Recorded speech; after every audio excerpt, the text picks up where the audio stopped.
নমস্কাৰ বন্ধু বান্ধৱীসকল, সপোন সাগৰলৈ স্বাগতম জনাইছোঁ আপোনালোকক। আজি মই আপোনালোকৰ ওচৰত আলোচনা কৰিবলৈ ওলাইছোঁ এনে তিনিটা সপোন, যি তিনিটা সপোন যদি কেনেবাকৈ আপোনালোকে দেখিছে গম পাব যে ভগৱানৰ কৃপা বা ভগৱানৰ আশীৰ্বাদ আপোনালোকৰ ওচৰত সদায় আছে। আপোনালোকে এজন যে ভগৱানৰ প্ৰিয় ব্যক্তি ইয়াকে বুজি উঠিব। কাৰণ যদি কেনেবাকৈ আপুনি সপোনত এনেকুৱা সপোন দেখিছে, বাৰে বাৰে যদি দেখিছে, তেতিয়া গম পাব যে আপুনি ভগৱানৰ বহুত প্ৰিয় বা ভগৱানে আপোনাক বহুত ভাল পায়, বা আপুনি যি কাম কৰে সেই কামত ভগৱানে আপোনাক সহায় কৰে বা আপোনাৰ জীৱনতো সহায় কৰি আহিছে।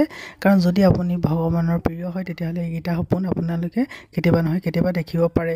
সপোনকেইটা এনেকুৱা ধৰণৰ, যদি আপুনি খুব ভগৱানক যদি খুব পূজা অৰ্চনা কৰে বা খুব যেতিয়া আপোনাৰ ভক্তভাৱ মনত যদি থাকে, খুব ভক্তি যদি থাকে, তেনেকুৱা ব্যক্তিয়েহে এনে সপোন দেখে। কাৰণ সকলো ব্যক্তিয়ে এনে সপোন নেদেখে। আৰু যদি কেনেবাকৈ এনে সপোন দেখিছে, আপুনি বুজিব যে আপোনাৰ যি কাম হাতত লয় সেই কামত আপুনি অতি শীঘ্ৰে ছাকচেছ হ'ব পাৰিব, এজন ছাকচেছ ব্যক্তি হ'ব পাৰিব। ভগৱানৰ আশীৰ্বাদ লৈ যদি আপুনি আগবাঢ়ে, তেতিয়া আপুনি সকলো কামৰ দ্বাৰা আপুনি এজন ডাঙৰ মানুহ হ'ব পাৰিব, বা আপুনি যে কাকো একো অন্যায় নকৰে, এনেকুৱা ব্যক্তিবোৰেহে এনেকুৱা সপোন দেখে। যদি কেনেবাকৈ আপোনালোকে সপোনত ভাগৱত পাঠ পঢ়া বা যিকোনো এনেকুৱা ধৰ্মমূলক গ্ৰন্থ বা আপোনালোকে ভগৱানৰ পুৰাণ যদি পঢ়া দেখে, বা আপুনি যদি কিতাপ এনেধৰণে হাতত লৈ থকা দেখে আৰু পঢ়ি থকা যদি কেনেবাকৈ দেখে, তেতিয়া গম পাব যে এইটো এটা বহুত ডাঙৰ সপোন হয়। এনেকুৱা সপোন লাখৰ ভিতৰত এজন দুজন ব্যক্তিয়ে দেখে। যিজন ব্যক্তিয়ে দেখে সেইজন ব্যক্তি ভগৱানৰ বহু প্ৰিয় ব্যক্তি হয়।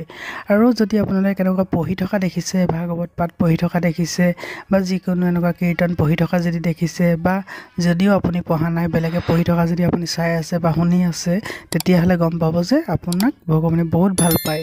কাৰণ এনেকুৱা যিহেতু গ্ৰন্থ, এনেকুৱা ভাগৱত বা কীৰ্তন পঢ়িলে যিহেতু আমাৰ মন যিহেতু শান্ত হৈ যায়, আৰু ভগৱানক শান্ত কৰিবলৈ এয়া পঢ়া হয়। আৰু এনেকুৱা যদি আপুনি কেনেকুৱা সপোনত দেখিছে, বুজি উঠিব যে আপোনাৰ জীৱনত বহুতো সুখবৰ আহিব অতি শীঘ্ৰেই।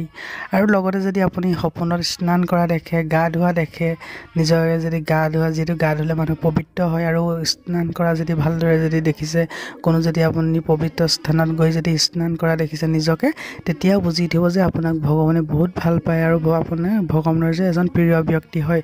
গতিকে এনে সময় যি কৰ্ম কৰে আপুনি ভালদৰে এনেকুৱা সপোন দেখিলে ৰাতিপুৱা গা পা ধুই ভগৱানক চাকি বন্তি জ্বলাই প্ৰাৰ্থনা কৰিব, যাতে আপোনাৰ জীৱনটো সমঙলে যায় বুলি।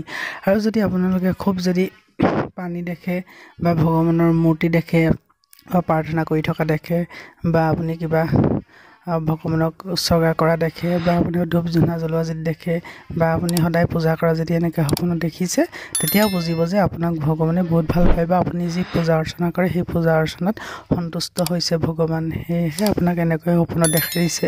এনেকুৱা বহুতো সপোন আছে। আজিকালি আপোনালোকক আজি এই তিনিটা বিষয়ে ক'লোঁ। এনেকুৱা সপোন দেখিলে কাৰো আগত কেতিয়াও শ্বেয়াৰ নকৰিব। গতিকে আপোনালোকে বুজিলে যে এনেকুৱা সপোন দেখিলে বহুতো ডাঙৰ সপোন হয় এইবোৰ। এনেকুৱা সপোন দেখিলে কাৰো আগত শ্বেয়াৰ কৰিব নালাগে। আপোনালোকে নিজৰ কৰ্ম সঠিক ৰূপত কৰি যাওক, চাব অতি শীঘ্ৰে আপোনাৰ জীৱনটো ৰঙীন হ'ব। গতিকে আজিলৈ ইমানেই আছিলে। কিবা জানিবলগীয়া থাকিলে মোক কমেণ্ট কৰি জনাব পাৰে। সেই কমেণ্টৰ উত্তৰ দিবলৈ মই চেষ্টা কৰিম। ধন্যবাদ।